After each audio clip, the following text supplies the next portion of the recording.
অন্তর্বর্তীকালীন সরকারের শপথ অনুষ্ঠানের জন্য বঙ্গভবনের দরবার হল প্রস্তুত করা হয়েছে। একে একে প্রবেশ করছেন বিভিন্ন আমন্ত্রিত অতিথি সহ শপথ গ্রহণ অনুষ্ঠানে অংশগ্রহণকারী ব্যক্তিবর্গগণ। এদের মধ্যে রয়েছেন তিন বাহিনীর প্রধানগণ। একে একে কিন্তু তাদের প্রবেশ করার মুহূর্ত আমরা দেখতেছি। এর পরবর্তীতে রয়েছেন সমন্বয়কদের গাড়িবহর। সমন্বয়করা কিন্তু সমন্বয়কদের দেখে পুরো উচ্ছ্বাসিত জনগণ। দেখা যাচ্ছে যে সমন্বয়কদের গাড়ি ভিতরে ঢুকছেন, তারা হাস্যোজ্জ্বল মুখে রয়েছেন।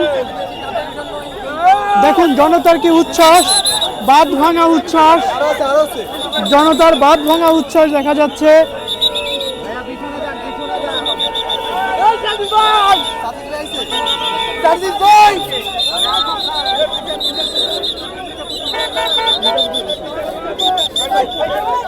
মির্জা ফখরুল তিনি যাচ্ছেন,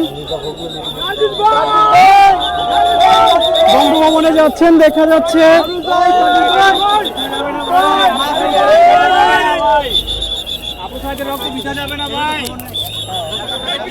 সমন্বয়কদের গাড়ি বঙ্গভবনের ভিতরে প্রবেশ করলো শপথ গ্রহণের জন্য। উপদেষ্টা মণ্ডলীর সদস্যরা প্রবেশ করেছেন, সাথে সমন্বয়করাও প্রবেশ করেছেন এবং আমন্ত্রিত সকল অতিথি তারাও কিন্তু প্রবেশ করেছে।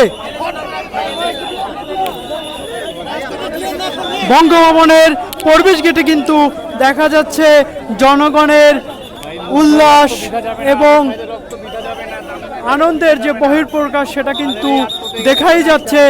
তারা কিন্তু একে একে আন্দোলনকারী যে ছাত্র যারা নিহত হয়েছিলেন তাদেরকে কিন্তু স্মরণ করছেন।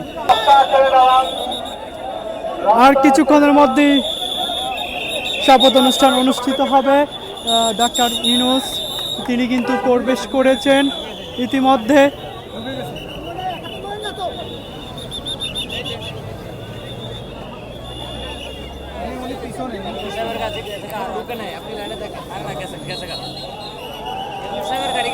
আমরা দেখতে পেলাম ডাক্তার ইউনূস সাহেব কিন্তু বঙ্গভবনে প্রবেশ করেছেন। কিছুক্ষণের মধ্যে শপথ গ্রহণ অনুষ্ঠান অনুষ্ঠিত হবে।